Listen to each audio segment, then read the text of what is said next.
بسم اللہ الرحمن الرحیم۔ السلام علیکم ناظرین، میں ہوں فیاض راجہ اور آپ دیکھ رہے ہیں آپ کا اپنا یوٹیوب چینل۔ ناظرین، 29 نومبر 2025 سے پہلے جعلی نظام کو لپیٹنے کا بڑا اعلان۔ Army chief field marshal general Asim Munir صاحب کی 3 سالہ مدت ملازمت پوری ہونے سے قبل مولانا فضل الرحمان کا بہت بڑا اور انتہائی حیران کن فیصلہ۔ مولانا فضل الرحمان نے ہائیبرڈ حکومت کو گرانے میں پاکستان تحریک انصاف کا ساتھ دینے کی حامی بھر لی ہے۔ جی ہاں، مولانا کی خواہش کے مستقبل کے معاملات طے کرنے کے لیے عمران خان صاحب سے اڈیالہ جیل جا کر ملاقات کریں۔ اسد کیسر اور مولانا فضل الرحمان صاحب کی ملاقات میں اپوزیشن کی احتجاجی تحریک کا ابتدائی خاکہ تیار کر لیا گیا ہے۔ پاکستان تحریک انصاف اور جمعیت علماء اسلام مولانا فضل الرحمان کو تحریک تحفظ آئین پاکستان کا پلیٹ فارم مزید نزدیک لا سکتا ہے۔ مولانا فضل الرحمان نے عمران خان کے نامزد کردہ اپوزیشن لیڈر محمود خان اچکزئی کی حمایت کرنے کی حامی بھی بھر لی ہے۔ محمود اچکزئی پاکستان تحریک انصاف اور جمعیت علماء اسلام مولانا فضل الرحمان گروپ کو مزید قریب لانے میں اہم کردار ادا کر سکتے ہیں۔ نومبر کے مہینے میں کراچی سے باقاعدہ طور پر جلسے، جلوسوں اور احتجاجی تحریک کا سلسلہ شروع کیا جائے گا۔ تحریک تحفظ آئین پاکستان کے پلیٹ فارم سے پہلے کراچی، پھر کوئٹہ، اس کے بعد پھر ملتان، فیصل آباد، حیدرآباد، مظفر آباد، گلگت، پشاور، لاہور سے ہوتے ہوئے آخری حتمی مرحلے میں لانگ مارچ اور احتجاجی تحریک اسلام آباد کی فائنل کال کے حوالے سے معاملات طے کیے جا رہے ہیں۔ مولانا فضل الرحمان نے خیبر پختونخوا میں امن و امان کے قیام کے لیے خیبر پختونخوا کے نو منتخب وزیر اعلیٰ سہیل خان آفریدی کے امن جرگے کی تجویز کا بھی خیر مقدم کیا ہے، خوشائن قرار دیا ہے، اور جمعیت علماء اسلام اور پاکستان تحریک انصاف KPK میں کسی بھی قسم کے آپریشن کے خلاف ہیں، وہاں مل کر چلنا چاہتے ہیں۔ مولانا فضل الرحمان صاحب عمران خان صاحب سے اڈیالہ جیل میں کب ملاقات کرنے جا رہے ہیں؟ ویڈیو میں آگے بڑھنے سے پہلے ایک انتہائی ضروری درخواست یا پھر اہم ترین پیغام سمجھ لیں۔ یہ اب چپ رہنے کا وقت نہیں۔ اپنے بچوں اور پاکستانی عوام کے آئین، قانون اور جمہوری حق کے لیے آواز بلند کریں۔ میں نے یہ ویڈیو آپ تک پہنچا کر اپنا فرض ادا کر دیا، آپ بھی اس فرض کو نبھانے میں حصہ دار بن سکتے ہیں۔ جی ہاں، اس ویڈیو کو زیادہ سے زیادہ لائک کریں، اس ویڈیو کو زیادہ سے زیادہ شیئر کریں اور کمنٹ باکس میں اپنی قیمتی رائے کا اظہار ہر صورت، جی ہاں ہر صورت اپنی قیمتی رائے کا اظہار کریں۔ اور سب سے بڑھ کر اگر کسی نے ابھی تک اگر آپ نے ابھی تک ہمارا چینل یعنی اپنا چینل سبسکرائب نہیں کر رکھا تو اس کو سبسکرائب کر لیں تاکہ ہر آنے والی نئی ویڈیو آپ تک بآسانی پہنچ سکے۔ اس ویڈیو میں جن معاملات کے اوپر ہم نے بات کرنی ہے، آزاد کشمیر کی صورتحال ہے، افغانستان کے ساتھ پاکستان کے ہونے والے مذاکرات ہیں، غزہ اسرائیل کی صورتحال ہے، سہیل خان آفریدی اور KPK میں کیا چل رہا ہے، تحریک لبیک پاکستان کے حوالے سے تازہ ترین فیصلے، اور پھر مولانا فضل الرحمان پاکستان تحریک انصاف کے ساتھ چلنے کو تیار۔ پہلے اگر ہم بات کریں اس وقت غزہ کی صورتحال کے حوالے سے، تو غزہ میں فوج بھیجنے کا حتمی فیصلہ نہیں ہوا، ایسا کہنا ہے خواجہ آصف صاحب کا۔ کچھ تو ہے جس کی پردہ داری ہے، اور کہا انہوں نے کہ غزہ میں فوج بھیجنے کا معاملہ زیر غور ہے، یعنی ایک جگہ کہہ رہے ہیں کہ فیصلہ نہیں ہوا، ایک جگہ کہہ رہے ہیں کہ زیر غور ہے، یعنی بڑی جلدی پاکستان نے وہ تمام تر معاملات ڈونلڈ ٹرمپ کی حمایت میں وہاں کر دکھائے۔ اب ان سے واپس پیچھے ہٹنا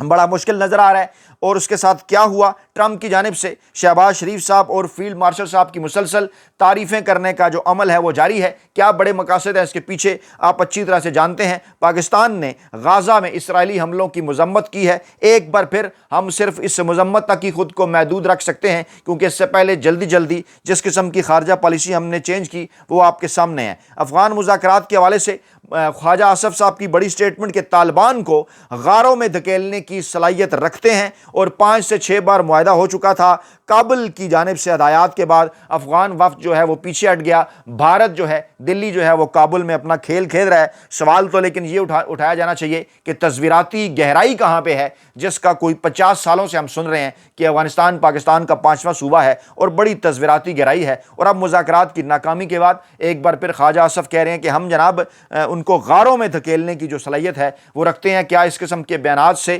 خیبر پختونخوا میں امن ہوگا؟ ہوگا کرنا کیا چاہتی ہے یہ چنتخب حکومت۔ مولانا فضل الرحمان صاحب اور پاکستان تحریک انصاف اس لیے بھی قریب ہوتے ہوئے نظر آ رہے ہیں۔ آزاد کشمیر کی صورتحال، تھوڑی دیر پہلے چودھری یاسین صاحب کے نام کی منظوری دے دی گئی پیپلز پارٹی کی جانب سے، اور پی پی اور نون لیگ نے تحریک عدم اعتماد پر دستخط کر دیے ہیں کیونکہ انوار الحق صاحب نے انکار کر دیا تھا، شرائط عائد کی تھی انہوں نے جو ریزائن دینے کی، بلکہ بصورت دیگر انہوں نے کہا تھا کہ وہ تحریک عدم اعتماد کا مقابلہ کریں گے۔ پھڈا ابھی بھی نون لیگ اور پیپلز پارٹی کے درمیان ہے، جہاں پیپلز پارٹی کہہ رہی ہے کہ ہمارے نمبر پورے ہیں، جلد حکومت بنائیں گے، وہاں راجہ فاروق حیدر صاحب کہہ رہے ہیں کہ وزیر اعظم کی تبدیلی کا فیصلہ آصف زرداری صاحب کے ہاں بیٹھک میں نہیں بلکہ نواز شریف صاحب کو کرنا چاہیے تھا، اور آج یہ جو فیصلہ کر لیا گیا ہے چودھری یاسین صاحب کے حوالے سے، اس نے وہ چہرہ آشکار کر دیا ہے، کیونکہ بیرسٹر سلطان صاحب جن کا تعلق پاکستان تحریک انصاف کے ساتھ تھا اور وہ صدر ہیں، اب ان کو نہ ہٹانے کا فیصلہ پیپلز پارٹی نے کیا ہے۔ کچھ لو اور کچھ دو، پاکستان پیپلز پارٹی کے آصف زرداری جو کہ مفاہمت کے بادشاہ کہلاتے ہیں، لیکن آزاد کشمیر ہو، خیبر پختونخوا ہو، پنجاب ہو، بلوچستان ہو یا پھر دیگر علاقے ہوں، کراچی، وہاں اگر کسی سیاسی جماعت نے پاکستان پیپلز پارٹی کو بھگایا تو وہ پاکستان تحریک انصاف ہی ہے۔ گویا عمران خان صاحب اس وقت پاکستانی سیاست کے جو ہے باقاعدہ طور پر ایک سب سے بڑے کھلاڑی بن کر جو ہے وہ ثابت ہو رہے ہیں۔ سہیل خان افریدی نے بیان دیا کہ میں لایا نہیں گیا، مجھے منتخب کیا گیا ہے، اور عمران خان صاحب نے مجھے چھوٹی کابینہ جو ہے وہ تشکیل دینے کی جو ہے وہ ہدایات کر دی ہیں، جلد یہ جو ہے وہ چھوٹی کابینہ بنائی جائے گی۔ اور سینٹ الیکشن کے پی کے اندر انتہائی افسوسناک صورتحال، شبلی فراز کو جس طرح سے ہٹایا گیا اس پر کل سینٹ الیکشن ہونے جا رہے ہیں، اور سہیل خان افریدی نے کہا کہ مجھے ملاقات نہیں کرنے دی گئی، 3 ججز کا حکم ہے، ایک حوالدار جو ہے وہ ردی کی ٹوکری میں پھینک دیتا ہے، اس سے بڑھ کر بھلا کیا بات ہوگی۔ اب وہ اس معاملے کو لے کر جا رہے ہیں عدالتوں کے اندر کہ جناب آپ کی توہین عدالت ہو گئی، مجھے جو ہے وہ ملاقات نہیں کرنے دی گئی۔ مریم نواز صاحبہ، میں نے آپ کو کہا تھا کہ ٹی ایل پی بہانہ ہے، پاکستان تحریک انصاف نشانہ ہے۔ آج جب یہ خبر آئی کہ سعد رضوی سمیت تحریک لبیک پاکستان کے 290 ارکان پر سفری پابندیاں لگائی جا رہی ہیں، تو آج علماء کرام سے ملاقات کرتی ہیں مریم نواز صاحبہ، اور عمران خان صاحب کے ماڈل کو کاپی کرتی ہیں، علماء کرام کی وظیفے اور تنخواہیں لگاتی ہیں۔ یہ کام پاکستان تحریک انصاف کی حکومت کے پی کے میں کر چکی ہے، اور آج اس کا کریڈٹ لینے کی کوشش کرتی ہیں مریم نواز صاحبہ، اور بار بار ان کی تقریر میں عمران خان صاحب اور پاکستان تحریک انصاف کا ذکر آ جاتا ہے۔ ٹی ایل پی کی وہ بات کرتی ہیں، بار بار کہتی ہیں کہ پاکستان تحریک انصاف 9 مئی نہ کرتی تو ان کے خلاف یہ سختی نہ ہوتی، ان کے اوپر بھی طرح طرح کے الزامات لگاتی ہیں، جس سے یہ بات واضح ہوتی ہے کہ اصل ان کے ذہن میں ہے کیا۔ یاد کیجئے ذرا، میری پچھلی ویڈیوز نکال کر دیکھیے، میں نے آپ کو یہ کہا تھا کہ ٹی ایل پی جو ہے وہ بہانہ ہے، پاکستان تحریک انصاف نشانہ ہے۔ اس کو بنیاد بنا کر آگے ان کی یہ خواہش ہے کہ وہ جناب پاکستان تحریک انصاف کے اوپر کسی قسم کی پابندیاں جو ہیں وہ لگائیں۔ صورتحال اس وقت یہ ہے کہ جنگ گروپ مسلسل اس قسم کی تحریریں سامنے لا رہا ہے کہ عمران خان صاحب کی مقبولیت تو برقرار ہے لیکن وہ مزاحمت کرنے میں ناکام ہو چکے ہیں، اور جب عمران خان صاحب کی مزاحمتی تحریک آگے بڑھتی ہے، انصار عباسی ہوں یا دیگر لوگ ہوں، ان کی جانب سے ایک کنفیوژن جو ہے وہ پھیلانے کی کوشش کی جاتی ہے۔ آج ایک خبر انہوں نے دی کہ جو علی امین گنڈاپور صاحب ہیں وہ جاتے جاتے 9 مئی کے حوالے سے جو تمام تر معاملات ہیں ان کو وہ دفن کر گئے۔ یہ ان کی کامیابی ہے، ڈیفینیٹلی انہیں یہ کریڈٹ دیا جانا چاہیے، لیکن جہاں بھی انہوں نے باقاعدہ طور پر ایک ڈنڈی ماری اور اس قسم کی اس خبر کے اندر یہ تاثر دینے کی کوشش کی کہ جناب پاکستان تحریک انصاف جو ہے وہ 9 مئی کے معاملات کے اندر ملوث تھی اور اسٹیبلشمنٹ کو ان معاملات کو دیکھنا چاہیے۔ اب یہ ہے وہ تمام تر صورتحال کہ جس صورتحال کے اندر یہ خبر سامنے آتی ہے مولانا فضل الرحمان صاحب کی تحریک انصاف کے وفد سے ملاقات۔ 3 طرح سے اس خبر کو جو ہے وہ رپورٹ کیا گیا اپنے اپنے مقاصد کے حساب سے۔ میں تینوں ڈیٹیلز ان خبروں کی آپ کے سامنے رکھتا ہوں۔ تحریک انصاف کے وفد کے اعزاز میں عشائیہ دیا گیا مولانا فضل الرحمان صاحب کی جانب سے، اور اس میں اسپیکر قومی اسمبلی، سابق اسپیکر قومی اسمبلی اسد کیسر صاحب تھے،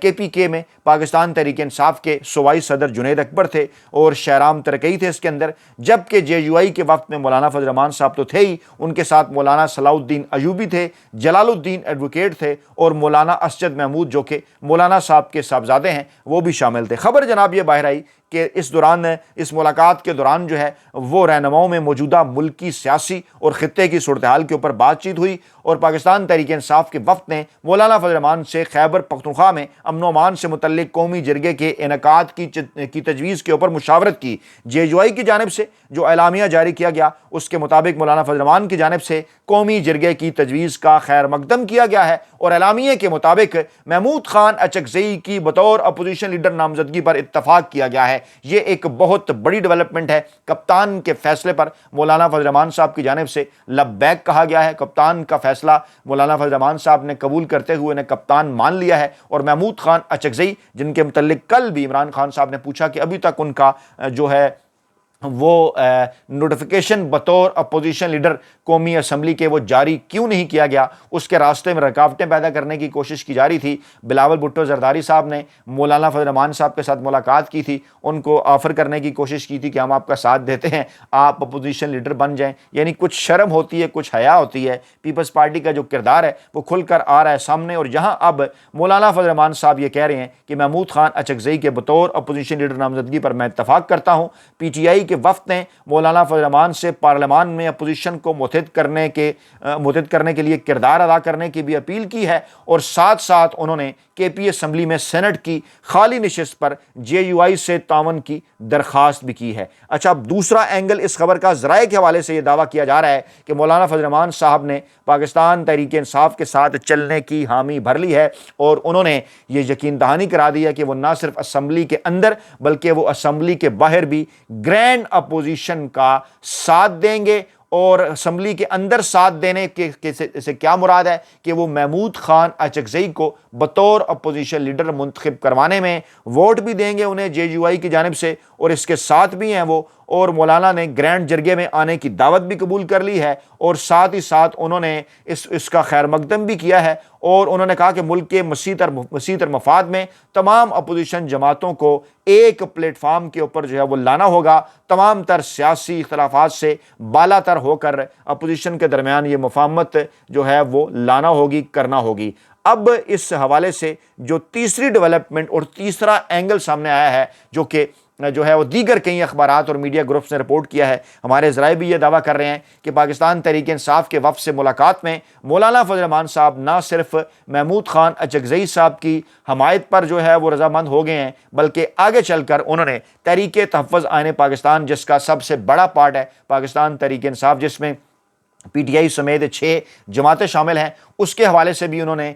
اس جو ہے وہ امر کا اظہار کیا ہے, اس رائے کا اظہار کیا ہے. انہوں نے اس بات کی امید ظاہر کی ہے کہ جو تحریک تحفظ آئین پاکستان کا پلیٹ فارم ہے وہ جناب آگے چل کر اپوزیشن کو اکٹھا کرنے میں اہم کردار ادا کر سکتا ہے. جمعیت علماء اسلام کے ایکس اکاؤنٹ سے باقاعدہ طور پر تصویر بھی شیئر کی گئی, باقاعدہ طور پر بیان بھی جاری کیا گیا کہ جناب امن و امان کے حوالے سے پاکستان تحریک انصاف کی جانب سے قومی جرگے کے انعقاد کی تجویز پر مولانا صاحب سے مشاورت کی گئی ہے, اور مولانا صاحب نے جناب اس کی جو ہے وہ حمایت کی ہے, اور ساتھ ہی جو ہے وہ ان سے اپیل کی گئی تھی سینٹ کی خالی نشست کے معاملے پر تعاون کی, وہ بھی منظور کر لیا گیا ہے. امن و امان کی صورتحال کے حوالے سے نہ صرف سہیل خان آفریدی کی تعریف کی گئی ہے, بلکہ اس کے ساتھ ساتھ ایکس اکاؤنٹ میں اس پوسٹ میں ان میں یہ بھی بتایا گیا ہے کہ اسد کیسر نے مولانا فضل الرحمان صاحب کو اعتماد میں لیا ہے کہ جناب ہم محمود خان اچکزئی صاحب کو اپوزیشن لیڈر بنانے جا رہے ہیں, جس کے بعد پھر ہم جناب پورے ملک کے اندر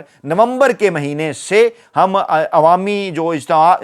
عوامی اجتماعات ہیں وہ جناب ہم منعقد کرنے جا رہے ہیں. اس کی کچھ تفصیلات بھی جو ہیں وہ شیئر کی گئی ہیں, اور یہ بتایا گیا ہے ذرائع کے حوالے سے کہ جناب یہ کراچی سے شروع ہونے والا یہ جو سلسلہ ہے یہ پورے پاکستان کے اندر پھیلے گا, یہ پاکستان کی 7 اکائیوں تک جائے گا. بلوچستان, کوئٹہ اور دیگر شہروں کے اندر بڑے جلسے جلوس ہوں گے. محمود خان اچکزئی صاحب خود اس کی قیادت کریں گے, مولانا فضل الرحمان بھی حصہ ہوں گے. کراچی اور حیدرآباد سمیت سندھ کے بڑے شہروں میں جلسے جلوس عوامی تحریک ہوگی. پنجاب کے بڑے شہروں میں لاہور ہو, فیصل آباد ہو, ملتان ہو, گوجرانوالا ہو, یہاں پر بڑے جلسے جلوس منعقد کیے جائیں گے. راولپنڈی اور اسلام آباد آخری مرحلے میں آ جائے گا. اس سے پہلے ایک جو ہے وہ فاٹا کے اندر, اس کے ساتھ ساتھ جو ہے وہ مردان, پشاور اور دیگر بڑے شہروں, ایون جہاں تک کہ ڈیرہ اسماعیل خان کے اندر, اس کے ساتھ ساتھ کشمیر, مظفر آباد اور دیگر علاقوں کے اندر, اس کے ساتھ ساتھ گلگت بلتستان کے اندر بڑے عوامی جلسے جلوس, عوامی ریلیاں باقاعدہ طور پر نومبر کے مہینے میں منعقد کی جائیں گی. اور اس کے بعد نومبر کے آخری ہفتے میں 26 نومبر 2024 کو بھی آپ کو یاد ہوگا لانگ مارچ ہوا تھا, سیدھی گولیاں جب بے گناہ کارکنان کے اوپر اس منتخب حکومت کی جانب سے جو ہے وہ انہیں ماری گئی تھیں, اور اب اس کی ایک جو سال ہے اس کی جو برسی ہے وہ بھی 26 نومبر کو ہونے جا رہی ہے۔ 29 نومبر کو موجودہ آرمی چیف صاحب کی جو 3 سالہ مدت ملازمت ہے جو کہ 26ویں آئینی ترمیم سے پہلے کی تھی وہ بھی پوری ہونے جا رہی ہے۔ کہا یہ جا رہا ہے کہ نوٹیفیکیشن آنا ہے، کچھ لوگ یہ کہہ رہے ہیں کہ نوٹیفیکیشن کی ضرورت نہیں، 3 سالہ مدت جو ہے وہ 5 سالہ ہو چکی ہے، اور جیسے کہ جو ہے وہ ایئر چیف صاحب کی مدت بغیر کسی نوٹیفیکیشن کی بڑھ گئی، آرمی چیف صاحب کی بھی بڑھ جائے گی، لیکن کچھ حلقے بہرحال یہ کہہ رہے ہیں کہ کیونکہ اس وقت توسیع کے نوٹیفیکیشن کے حوالے سے بات چیت چل رہی ہے تو یہ کنفیوژن حکومت کو ختم کرنا ہوگی۔ لیکن اہم ترین معاملہ یہ ہے کہ اس سے پہلے 29 نومبر سے پہلے امکان یہ ظاہر کیا جا رہا ہے کہ متحدہ اپوزیشن کا لانگ مارچ جو ہے وہ اسلام آباد کی جانب اپنے سفر کا آغاز کرے گا۔ اس کے مطالبات کیا ہوں گے، اس کے اوپر اس کا جو ابتدائی خاکہ ہے وہ تیار کر لیا گیا ہے، مزید جو چیزیں ہیں وہ فائنلائز عمران خان صاحب سے ملاقات کرنے کے بعد کی جائیں گی۔ مولانا فضل الرحمان صاحب کے قریبی ذرائع کی جانب سے اس خواہش کا اظہار بھی کیا گیا ہے کہ اگر اسد قیصر صاحب اس سے پہلے عمران خان صاحب سے ایک ملاقات کریں، مستقبل کے حوالے سے JUI فے اور پاکستان تحریک انصاف کے درمیان جو مستقبل کے سیاسی معاملات ہیں اس کے کچھ بنیادی خد و خال اگر طے کر لیے جائیں، اگر عمران خان صاحب سے کچھ سیکیورٹی، کچھ ضمانتیں حاصل کر لی جائیں JUI فے اور مولانا فضل الرحمان صاحب کے حوالے سے، تو آگے چل کر مولانا فضل الرحمان صاحب خود بھی جو ہیں وہ اڈیالہ جیل کا دورہ کر سکتے ہیں، عمران خان صاحب سے ملاقات کر سکتے ہیں۔ اور یہ خبر جو ہے مولانا فضل الرحمان صاحب کے اڈیالہ کے دورے کی، اس نے ایک بے چینی کی سی فضا پیدا کر دی ہے اس وقت حکومت کی صفوں کے اندر، چاہے وہ نون لیگ ہے، چاہے پیپلز پارٹی ہے یا طاقتور حلقے ہیں، ان کی جانب سے بارہا عمران خان صاحب سے ڈیل حاصل کرنے کی کوششیں ہو چکی ہیں جن میں انہیں ابھی تک جو ہے وہ ناکامی کا سامنا ہے۔ تو جناب آپ پاکستان میں کسی بھی جگہ پر موجود ہیں، امریکہ میں رہتے ہیں یا پھر کینیڈا میں، آسٹریلیا میں رہائش پذیر ہیں یا پھر یورپ یا برطانیہ میں، مشرق وسطیٰ میں رہتے ہیں یا پھر جنوبی ایشیا میں، کمنٹ باکس میں کمنٹ کرتے وقت اپنی سکونت کا مقام اور اپنا نام جو ہے وہ ضرور تحریر کریں تاکہ ہمیں یہ پتہ چلے کہ پاکستان میں آئین، قانون، جمہوریت اور انسانی حقوق کی آزادیوں کے حوالے سے اٹھنے والی آواز پوری دنیا سمیت کہاں کہاں سے اٹھ رہی ہے۔ اپنا بہت خیال رکھیے گا، دعاؤں میں یاد رکھیے گا۔ نئی ویڈیو کے ساتھ جلد حاضر ہوں گے۔ اللہ نگہبان۔